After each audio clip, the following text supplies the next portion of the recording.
Welcome to snacks sir Ganesh. நம்ம இன்றைக்கி கொத்தமல்லி சாதம் இந்த மெத்தடில் செஞ்சு பாருங்கள். ரொம்ப ரொம்ப டேஸ்ட்டாக இருக்கும். ஒரே மெத்தடில் வெறும் கொத்தமல்லி மட்டும் போட்டு அந்த ஸ்பைசி இல்லாமல் பண்ணுறப்ப கொஞ்சம் சுவை கம்மியாக இருக்கிற மாதிரி இருக்கும். இஞ்சியும் வெள்ளைப்பூடும் சேர்த்துக்கோங்க. இதோடு நீங்கள் பட்டை வேணும்னாலும் சேர்த்துக்கலாம். அது உங்களோட விருப்பத்தை பொறுத்தது. இந்த நான் தாளித்து கொட்டுறதுலாம் தாளித்து கொட்டிக்கோங்க. இதோட சோம்பு நான் சேர்த்துருக்கேன் வாசனைக்காக. தாளித்து கொட்டின்னு இது வெங்காயத்தை வதக்கிண்டு அதையும் சேர்த்து நம்ம வதக்கி எடுத்துக்கலாம். நல்லா வதங்கட்டும். வெங்காயம் ஒரு கோல்டன் ப்ரௌன் அந்த வந்ததுக்கப்புறம் நம்ம பட்டர் பீன்ஸை உரிச்சு எடுத்து வச்சுக்கோங்க. அதையும் சேர்த்து இதோட வதக்கிக்கலாம். வதக்கின்ட்டு நான் காமிச்ச ஐட்டம் எல்லாம் மிக்சியில் நல்லா வெளுமூணு அரைச்சி இதோட சேர்த்துக்கோங்க. கொஞ்சம் இந்த தண்ணி இஞ்சுற அளவுக்கு வதக்கிட்டே இருங்கோ. இந்த செய்கிறப்பே நீங்கள் அரிசியை களைஞ்சு எடுத்து ஒரு 10 நிமிஷத்துக்கு முன்னாடியே வச்சுருங்க.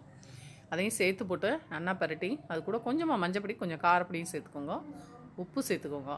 நல்லா வதக்கி எடுத்து 1க்கு 2.25 பங்கு 2.5லேருந்து 2.25 பங்கு தண்ணி சரியாக இருக்கும். ரைஸ் ரொம்ப காஞ்சு இருக்கும். ஸோ தண்ணி கொஞ்சம் அதிகமாக வாங்க. அதனால் நான் 2.25 விடுறேன். நீங்கள் 2.5 விட்டால் கூட நல்லா சாதம் புலன்னு உதிரியாக வரும். இந்த கொத்தமல்லி பாருங்க, கண்ணுக்கு அவ்வளவு நல்லது. கண் பார்வையை ரொம்ப கூர்மையாக்கும்னு சொல்கிறா.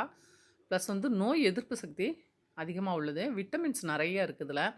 ஜென்ரலாக நம்ம ரசம் அதிலலாம் போடுறப்ப இந்த குழந்தைகள் பெருக்கி வச்சுடுவா. இந்த மாதிரி சாதமாக பண்ணும்போது ரொம்ப ஹெல்த்தியாகவே ஃபீல் பண்ணுவாள். சாப்பாடு ரொம்ப ரொம்ப டேஸ்ட்டாகவும் இருக்கும்.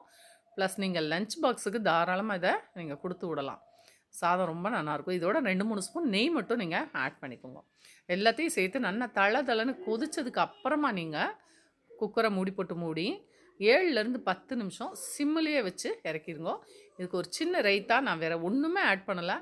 தயிரோட உப்பு சேர்த்து கொத்தமல்லியவே நான் போட்டிருக்கேன்.